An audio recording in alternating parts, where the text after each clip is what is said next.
The Crown Herald Town of Elasir. Riverfront. His Eternal Riverboat. Herb. Pursuit of Constance. Pleasure and Recreation Deck. Local time 1400 hours. Emma. If you did ask me a day ago what I expected to be doing at the start of the Dragon Quest, then receiving the honorary rank and title of Siege Lord definitely wouldn't have been on my radar, let alone on my list. And to you, Cadet Emma Booker, goes the masquerade title of Emerus Boquero, first of her name, Knight Regent of Afmrilan, Grand Protector of the Realm, and last but not least, Siege Lord of the House of Boquero.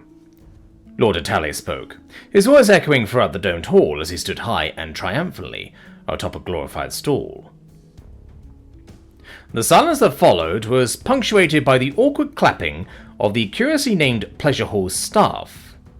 Their claps eventually filled the ridiculously proportioned game room that dominated a good chunk of the riverboat's central atrium. While this questionable use of space brought about a litany of questions regarding the particular layout of the boat, I had neither the time nor chance to really dig into it, especially given how quick the twins were to drag us and our respective mounts onto the riverboat as soon as we'd agreed to their terms. Their excitement and enthusiasm for this challenge was palpable. So palpable, in fact, that it had even caught the crew on board off guard, as they all struggled to receive, let alone accommodate, the elven pair's very particular list of requests. But accommodate they did, which was precisely how I found myself standing awkwardly in the centre of this domed room, beneath a fresco of tabletop role-playing elves staring down at us from the dome above, creating an impression that it was us who were the pawns of some grand and eclectic game of castles and wyverns. The magically imbued art didn't really help with that assertion, as their painted eyes quite literally followed our every movement. And to you, mercenary prince, usurper, and savage barbarian of the Havenbrockian hinterlands, goes the masquerade title of Dalnin Hivrockis, first of his name, war chief of Rockis, and siege lord of the house of Hivrockis. Lord Atali continued, spraying us both in a mist of some ritualistic manor water, but not before Thalwyn gave off a startling growl and a stern glare at his masquerade title. A fine haze quickly formed around us as a result, before suddenly and quite abruptly, we found the entirety of the mosaic floor we stood upon glowing a fluorescent blue hue. I quickly craned my head up to see that the dome itself had transformed from a fresco to something more resembling stained glass. The reason for this was quickly made clear to me, as this glass allowed for a projector-like effort to be cast upon the floor beneath its circumference. Everything outside of the dome's light faded into the darkness at this point, after which the glowing floor beneath us started to change. What had been flattened two-dimensional mosaics of rolling hills, grand mountains, meandering rivers, and roaring seas suddenly rose upwards. It started small, as I felt the floor beneath us starting to bubble and creak, the formerly smooth surface becoming bumpy and uneven, like the result of a shoddy DIYer's first attempt at tiling their bathroom floors. Then came the visible changes, as waves and protrusions started popping up here and there like cracks and splinters on the wood floor, snapping under immense strain. Fissures started to form along very specific patterns, while water from some unknown source started to fill them the moment they reached a certain size. Crack! And tile and grout shattered. Whoosh! While large boulders and rock formations quickly took their place. It didn't take long for me to realize that these weren't just any plain old boulders. Because while we were distracted with the largest and most impressive changes, the finer details bubbling beneath our feet had just as quickly accentuated this flourishing topography. The cracks that had been filled with water now resembled grand rivers and rapids, whilst larger fissures continued to sink even deeper, forming valleys and canyons that dominated their own region of the floor. Eventually, the plains and rolling hills were coated with a soft and velvety surface of grass, with swaths of shrub and woodlands emerging soon after, and tying the whole scene together as a living, breathing simulation. "Welcome to the realm of Israphel," Lady Israphel spoke for a magically assisted shout. "A land of vibrant life, breathtaking scenery, and warring factions." Her tone suddenly turned grim as the distant sound of drums echoed somewhere off-screen. This adjacent realm is a battleground of intrigue, spilling over into outright conflict and bloodshed, or to fulfill that which is the inherent trend of all realms. She soon turned to Lord Itali, as he nodded firmly. To fight for dominance and primacy, to determine the rightful ruling family in the battle for the... The orange haired elf paused, turning to his counterpart, as they raised both hands upwards before conjuring a glowing title card that read, Lines of Succession! They both shouted theatrically. While we typically would provide a tutorial, we simply do not have such luxuries given the condensed nature of this game, owing to our fixed departure schedule, Lord Itali explained. This will make this game a trial by fire of sorts, Lady Israphel continued, though we are nothing if not fair in our games. Soon enough, a list of basic game rules appeared before us, hovering ominously over the landscape as the music in the background evolved. The basic tempo of the drums was quickly joined in by a quartet of shrilly brass and meandering string instruments, creating this soft and melodic classical tune that rose and fell with the opening title crawl. I was too focused on the rules to realize what this was, and only when the music was over did I figure it out. This was the game's menu theme. However, before I was able to fully grapple with that amusing interdimensional parallel, both the Eevee and Israphel quickly chimed in. The former promptly condensed the rules into a neat little annotated list, while the latter moved on to point out the 4 quadrants of the map and their borders. Each player takes charge of their own kingdom. Each kingdom consists of a crown capital, 2 regional capital cities and 4 towns. While a typical game may involve the expansion of these settlements in both size and quantity, this hastened rule set has removed that dimension of the game. The map in front of us quickly came to reflect Israphel's words, as a large city consisting of high walls and large towers came to form near the very edge of the map where we stood, while 2 smaller cities formed further away, closer to the centre of the map. Between those and the geographic centre of the map were rolling farmhands, punctuated occasionally by the 4 aforementioned towns. These miniature settlements, each coming up to about ankle height, save for the capital with its larger towers, were quiet and dormant at first. That was until little lights started appearing at each and every little window, as high-pitched chatter started filling the air, most of which were confirmed as utter gibberish by the Eevee. Furthermore, each player will start off with a total of 10 nobles instead of the typical 5, though it should be noted that arcane scholastics have not been fully researched. Thus, the arcane development web will start out at its base level.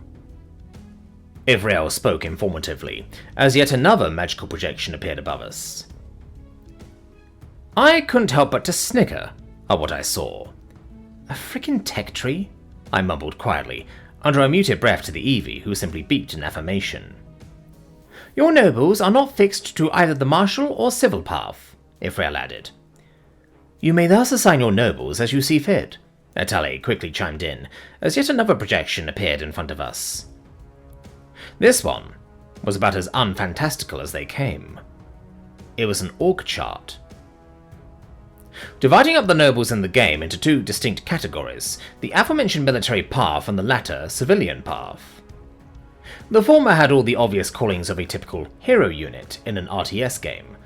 This came complete with choices of specialization into frontline battle mages, and all sorts of support mages that came with a heavy emphasis on both indirect military support and surprisingly complex military logistics roles. This game was starting to resemble a major intel leak on the part of the Nexus. And it was oh so eye-opening. However, it would be the latter that truly visualized something that was admittedly somewhat still murky and vague. A concept that, whilst I understood in theory, I haven't yet seen in practice, at least not on a grand scale. Within the civilian side of the org chart came a whole host of roles that Eleanor, Thacia, Thamin, and even Sarasar had alluded to, all divided amongst 3 distinct trees: industry, academia, and diplomacy. It was the first amongst these that truly made Nexian society click, as within that specific branch came anything and everything from agriculture to mining to weapons industries and beyond. I raised a hand just to confirm my suspicions, Israphel acknowledging it with a nod of her head. Yes, New Realmer? Is there a way to assign anyone other than nobles to industry? Like academia, I get. That's magical research, so it naturally requires mages to staff it. Diplomacy? Sure, that's inherently within a noble's political authority. But with industry? Couldn't you have commoners, heck, even merchants participate? You're misconstruing industry for commerce, New Realmer. Israphel answered bluntly, no, not dismissively. Commerce, in both the game and in real life, is capable of accommodating commoners. Industry, however, is entirely within the realm of the working nobility, simplified here under the umbrella unit of nobility. The means of production, or at least production at the scale of advanced societies, relies entirely on magic. And while this magic can be extracted and then divided into niches and specific work for chosen ones, it's only mages, the nobility, that can truly and unequivocally command manner. Ergo, the keys to industry are contingent on nobles and nobles alone. I couldn't help but to stare blankly at the 10 elven miniatures, standing in front of the capital's gates ready to fulfill these roles, whilst the words of one of the scientists in the IAS's Social Sciences division echoed loudly in the back of my mind. It is worth noting that out of all media, it is perhaps interactive and participatory media that are the most damning out of them all. For within these interactive experiences, these games, is a living, breathing universe. One whose very rules of reality are dictated in their entirety by equal parts objective truth and equal parts perceived truths of the culture it belongs to. We too are not immune to this phenomena, so it is going to be fascinating to dissect this if you do encounter this on the other side, Cadet. Dr. Tully's words rang loudly in my mind at this point, although I was just as quickly brought back to reality by Israphel once she finished her ramblings on the specifics behind the Battle Mage's spectre. Special martial mages, such as Ethership Skylords, Landship Landlords, and Drankwing Lord Commanders, are likewise locked behind their respective branches within the arcane development web. Israphel spoke. Well, thank ancestors for that, Thavin sighed, as I craned my head towards him. What? I too dabble in the occasional Lines of Succession game. Fair enough, I spoke, somewhat relieved that I had a veteran on my side. Speaking of, you said we have 4 points unlocked, correct? He addressed the 2 elves. Yes, Israphel responded. This prompted the prince to turn towards me with a nod. This means that you can recruit all the commoner units you want to, Emma. So the points are basically population cap? In a sense, yes, Thamin answered. Peasant militias, adventurers, town guards, men-at-arms, and all the way to chosen ones. Though, of course, the point value for each and what each unit is capable of doing and wielding varies. My brain started running at full speed following that, especially after the realization that battle mages couldn't just immediately be spec'd, but required time to train. The EV's summary of the rule set clearly indicated as such, at least. Just so I'm clear on this game also has a logistics supply line thing that reflects real life, right? As in adventurers, chosen ones, commoners, they all need to be armed with enchanted weapons before going out? And training time too, yes, Thamin nodded. I quickly turned back to EV's condensed rule set, noticing the not too insignificant gap between the production and training time for the peasantry versus the nobles battle mages. It was around that point that it all clicked. And what's the victory condition? I quickly asked. Given the condensed nature of this game, we've limited it to 2 options. 1, the capture and/or destruction of all enemy cities, or 2, the capturing and/or defeat of all enemy nobles, Atali responded promptly.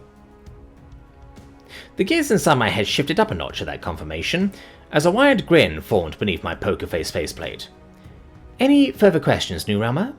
Lady Israphel asked, prompting me to simply nod once in response. Yeah, just one. How exactly do I play this game without being able to, well, interact with magic? Ah, yes, that limitation. We have taken that into account, the elf beamed, as she snapped her fingers and brought in one of the many game room attendants to my side. I shall act as your intermediary, my lady. The brown-haired elven attendant spoke, as he bowed deeply. Your wish is my command. Literally, in this instance, Lady Israphel noted. Will that be all? Yup, I beamed. Let's start. Local time, 1410 hours. Lady Israphel. We tried to keep this as fair as possible. This was an attempt to gauge the New Realm's ability to plan, direct, and dictate the course of battle, after all.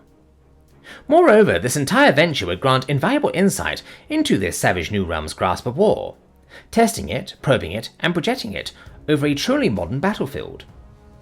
Whilst testing this on a typical New Realmer would have been all for naught, as many would have simply fumbled at the sight of the most condensed and basic Battle Mage's specialization web, the Earthrealmer in particular proved that she was anything but typical.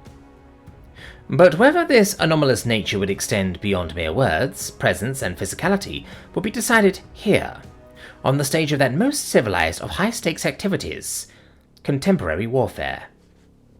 This would determine if the New Realmer was as advanced as she purports and alludes to be. This would bring to light the sort of training in the art of war she received, and would define so much of her realm's capacity and competence for war. Excitement filled me, as both Vitaly and I stuck to our typical opening moves, allowing us to divide our attention between the build-up of our own forces, specialization of our battle mages, and the all-important monitoring of the Earthrealmer's starting decisions. Decisions which currently proved not to disappoint, but in all the wrong ways. We spotted a ridiculous build-up of both Chosen Ones and Guardsmen, leaving none to populate the civil path.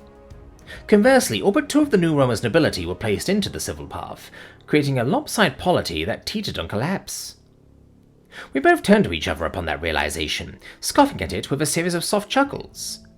Indeed, the ludicrousness continued as we analysed the Earthrealmer's two and only martial nobles, both of which had been relegated to support mages. Neither are true battle mages, I commented, turning towards Lord Atali. Is the New Realmer daft, or does she think she's being clever? He responded, letting out a wispy breath as he shook his head. Or perhaps, due to her realm's mana deficiency, battle mages are a foreign concept to her, I offered, garnering a bit of a raised brow from the man. Consider it, Lord Atali. With faint mana and weak mana fields, just how could a battle mage truly function? Perhaps his limitation is coloring the way in which her realm wages war. Perhaps, but does this mean she lacks the true elements necessary with which to win said war, let alone wage a sustained battle? He scoffed. Yes, though you must admit one thing, Lord Atali. I spoke ominously, garnering a questioning look. What? She's establishing a robust industry already. I pointed towards the complexes forming around the New Realmer's capital. Local time, 1415 hours. Thalmin. Emma, what are you doing? I growled in utter bewilderment, at the strategies being employed that were aberrant, to say the least. Trust me, Thalmin, I know what I'm doing, Emma responded cheekily. This is no time to test our novel theories of war. We must focus on the tried and true. If you follow my lead, we can reach some means of assured victory. Trust in the process, Thalmin. She once more beamed out. I'm going to insect swarm the enemy. My eyes narrowed as my mouth hung open at that response. My mind quickly raced back to Eleanor's wild theories of the Earthrealmer's potential insectoid nature. You're going to do what, Emma? Local time, 1415 hours. Apprentice Anti-Sonzia II. I took a deep breath as I sat high upon the elegant saddle of a mighty Drake Golem steed. Indeed! Dressed in both fine armor and the mighty badges denoting my station, I ordered the beast beneath me to prance his way forward, my head held high whilst the rebel gawked and watched on with envy and despair. Woe be upon ye of lesser standing! You may watch, but not too closely, for the brightness of my being may blind you to your future, I thought to myself as I continued on the path set for me. This shall be a simple task, a most wondrous task, a task in which there exists no potential for failure. Though, strangely, it would seem as if this task would take me on something of a detour, as I noted a gradual but noticeable shift in the path laid out before me. Strange. An unexpected visit into town? The pair must simply be reaping the rewards of their self-directed journey, gallivanting through town, when they should be questing. I followed the path without question, slowly this time and forging distance between their pace and my own, so as to not alert my prey. Local time, 1420 hours. Lady Israphel. She isn't stopping. I pointed once again to the growing horde, many of whom were now mounted on horseback, and many of whom were now supplied with some form of enchanted weapon. Neither are we, Atali responded, lackadaisically, while pointing at his academies. As I said, this truly is a bizarre path, but novelty should not be conflated with effectiveness. I am taking my battle mages out of the academy, I reasoned, though this only resulted in a wide-eyed glare from Atale. For what? We are still in the preparatory stages. Just look at Prince Havenbrock. He's in the same stage as us. If you open with a half-cooked battle mage, then we're done for. I thought long and hard about those words before nodding in acknowledgement. Right, you're right. Besides, if she continues specializing all of her point count into martial commoners, she won't have much of a base economy to support a protracted engagement. I nodded, though I couldn't help but to stare warily at the rapidly growing horde swarming outside the New Realmer's capital. Local time, 1425 hours. Emma. The stage was set, and my path was clear. I didn't need a hyper-advanced virtual intelligence to gauge what the pair's strategy was going to be. If anything, the intel from binge-watching hour-long video essays dissecting the intersection between game mechanics and culture has suddenly become practical at this very moment. It was painfully obvious how this game was supposed to be played. It was mage-centric, a hero game, a cross between an RTS, Civ Builder, and one of those MOBAs. Yet, it was the RTS element of it that gave me a unique opening, especially if my gamble paid off. Which, given how no one had made any opening moves as of yet, was a surefire indicator that my hunch had indeed come to pass. With neither party having completed their preparatory stages, this left a narrow sliver of time before their mages were fully spec'd into the first-tier martial form. Meanwhile, with most of my own mages spec'd into either industry or research, I was churning out weapons by the crate load.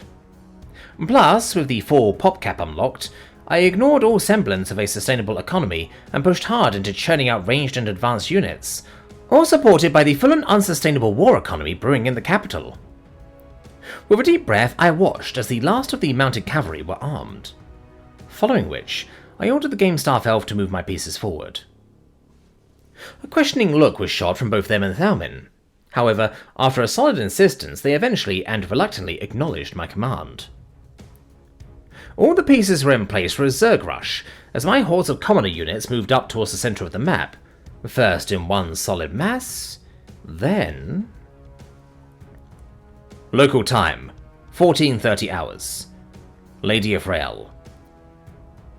She's moving, I spoke under a dark breath. Was Lord Atale's only answer. Oh dear, that just won't do. He began chuckling, shaking his head as he did so. Are you telling me you don't see that? I pointed vehemently, merely garnering a series of flippant hand waves from the elf. Yes, but look, they're marching at a snail's pace, he exclaimed. Even their mounted units will arrive here far too late. By the time they reach the second-tier cities, our battle mages will be ready to annihilate them. That's not what I'm saying, I urged sharply, my finger pointing towards the one support mage, currently leading the charge. Yes, she's clearly misappropriated the position of a battle mage for that of a support mage. I do not see your... A whoosh interrupted Atale's ramblings, as in short order, we were met with the Earthrealmer's armies at our doorstep. Local time, 1435 hours. Thalmin. Bold, was all I said, as I watched the disastrous scene unfolding before me. Though that was all I could manage out before the gates of Infernium were unleashed upon our elven foes, as hordes of commoners flooded the front lines through the support mage's grand portal. Elver's scouting forces, headed by chosen ones and flanked by adventurers, were overrun in an instant as what I could only describe as swarm tactics were brought down upon Elver's front lines. Footmen and skirmishers ran forwards and encircled any and all units, while cavalry mounted behind to prevent their retreat. Finally, archers rained hellfire whenever the opportunity arose, blotting out the skies as Emma fought to defeat by detail each and every defensive formation in her way. About half of the Earth's points were used on martial commoners, with the rest relegated to the home front economy. Moreover, they were spread thin whilst Emma's forces had, in effect, condensed their numbers towards the front. While this left her home front utterly vulnerable, the sheer surprise and brazenness of Emma's tactics, as well as the aggression she showed, seemed to be enough of a distraction for the pair to play defensively. Soon enough, Emma's forces, aided by the support mage's portal magic specializations, raced forward towards Israphel's towns. At which point, another concern quickly dawned on me. Local time, 1440 hours. Lady Israphel. See that? Etel beamed. She's losing the initiative. He cackled, crossing his arms as he did so. I hated to admit it, especially with the mounting losses on the front, but the man was right. The mana-hungry weapons of the common foot soldier were running out. Equipment was slowly deteriorating due to heavy overuse, and what chosen ones there were simply could not sustain even their own enchanted weapons. The advance slowed to a crawl as the encroaching horde stopped just at the gates of my first town. However, just before I was able to mobilize the rest of my common forces, something unexpected happened. The second support mage returned, this time with carts. A trail of carts had emerged, popping in and out of existence between the capital and the front lines, forging forwards for a hastily constructed transportium network maintained entirely by one support mage. This was an extreme waste of a noble unit, I thought to myself, and though the tactic wasn't unfounded, it was typically used in the late game, when nobles were plentiful, and some could be relegated to such a superfluous role. To use such a tactic during the opening stages, however, for a pure commoner army no less, it was madness. But it was madness that was promptly paying off. The halls were resupplied in short order, as manufactoriums staffed by nobles back in the capitals churned out an overabundance of enchanted weapons and mana vials. Soon, the siege began on my first town. The skies above were blotted out by an endless swarm of arrows. Swoosh! Lit up only by the catapulted fireballs that followed. Crackle! Before finally ending in the first town's defense points being ground down to oblivion. Toot! Toot! Toot! The first town fell, and what happened next was nothing short of barbaric. Local time, 1445 hours. Thalmin. So that's how you're sustaining your units, I muttered out under a ponderous breath. Barbaric, but practical. I nodded slowly. I approve, Emma. Thanks, Thalmin, the Earthwormer replied, as I watched on at what I could only describe as a locust swarm. The first and second towns that had been felled were promptly picked clean of any and all supplies. What's more, the farms around them were looted, plundered, and sacked. What agricultural spores could not be processed on the front lines were promptly funneled back to her capital, where it was promptly processed and then sent back in short order. There were few things I could liken this to. The savagery of nomadic conquerors, or more worryingly, the unquenchable hunger and ruthless efficiency of locusts, insects, and other such arachnous elements. Soon enough, Israel's two remaining towns were sacked, their farms razed, and the earth left but a barren brown wasteland. Finally satisfied and satiated, Emma's armies marched onwards towards Israel's second-rate cities, both of which proved to be a harder nut to crack. Do you require aid, Emma? I asked. No, not yet. Hold back and keep your guys fresh, especially your mages. This is going to be a bloodbath once their mages are done baking, so I gotta press the advantage.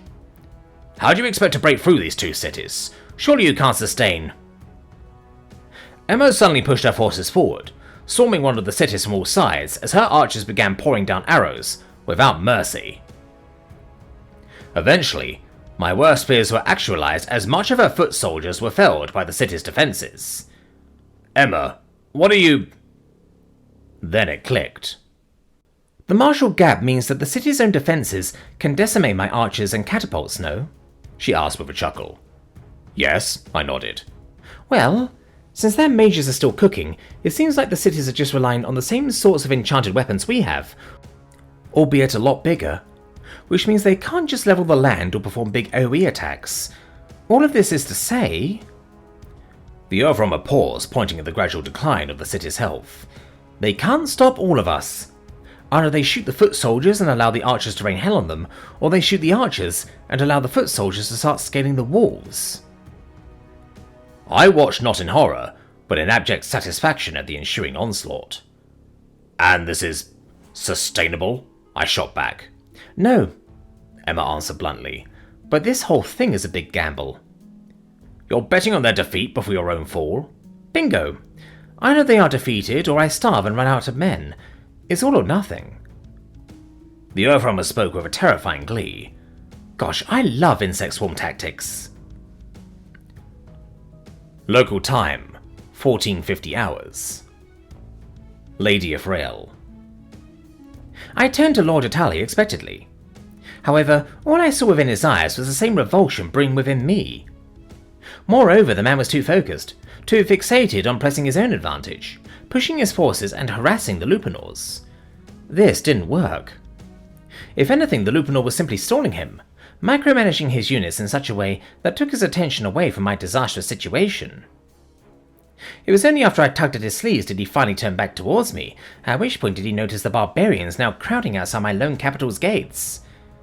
However, this realization came at the same time that an angelic tune emerged from his capital, as 4 battle mages now hovered triumphantly overhead.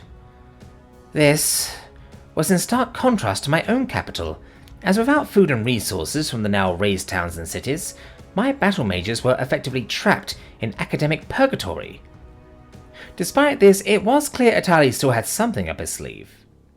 A card which he was so confident in playing that he remained undeterred by the Lupinor's own battle mages rising out of his capital. The Overrunner's folly is truly a shame, he spoke ominously, for her tactics shall now backfire in the flames of the underworld. Local time, 1500 hours. Emma. Israel's capital was sitting at half health, but my own supply and manpower situation was also looking bleak. Still, the math showed that this tactic would work. I just needed to... ding, ding, ding. What sounded like some sort of death knell echoed throughout the battlefield. At which point, my heart quickly sank. A single battle mage hovered ominously towards my units, my archers doing barely any damage at all, and my foot soldiers unable to even touch them. That wasn't the real worry here, however. Instead, it was what was forming behind my lines. Brrr. A haunting sound echoed throughout the room. Brrr. Then came another. Soon I realized Italy's whole game plan, and it was one that I simply had no counter for. Behold, he commanded loudly, the folly of your foolish ambitions. What was once your army is now my own. Necromancy and undead summoning, Thalman reasoned with a disappointed sigh. I should have seen that coming. All hell broke loose following that proclamation, as the undead moved to swiftly battle my own forces. It wasn't a direct one-to-one scaling of power, however, as the dead's living counterparts seemed at least twice more powerful. However, it was their sheer number that really devastated my forces, pushing me back into a pocket that was impossible to resupply. I could see the writing on the wall at that point, and so I decided to cut my losses. But not without a fight. I fought tooth and nail while giving Thalman a subtle nod, micromanaging every unit as far as I could to maximize their fighting potential, buying the Lupinor time. Meanwhile, I made sure to do what was possible to fortify the home front, but given I'd exhausted my resources, there wasn't much I could do. Except for one thing. Thalman, I whispered, take the wheel. With those words, I began funneling what few available resources I had left, as the Lupinor now grinned widely with wild intent. The pleasure is all mine, Emma. Local time, 1510 hours. Lady Israphel. It all happened far too quickly. If anything, It was Atali's myopic focus that led to this outcome. The new Roma's forces were defeated. Indeed, 4 of her villages burned at the hands of those very men who had once held from them. However, this came at the price of the mercenary prince's crusade. A crusade that managed to overcome the undead and the contemporary forces Atali had left. It was a simple matter of mathematics. With my own inability to supply neither resources nor first-tier battle mages, the battle devolved into a one-on-one match between 2 competitive powers.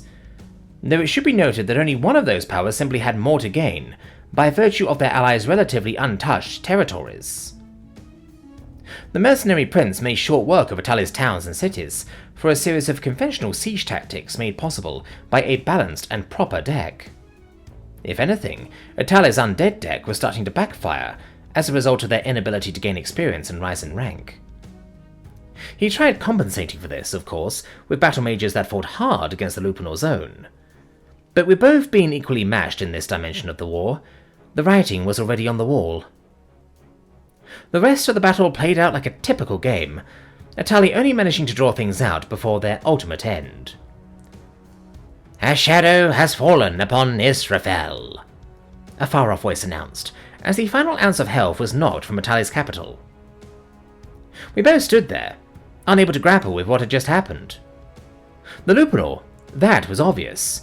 Nothing needed to be said about a conventional war. But the New Realmer? Whilst ultimately a fruitless venture, the sheer audacity, the alienness of her tactics, her first choice of tactics at that. If this truly was her first inclination, her natural approach to war, it was unsettling.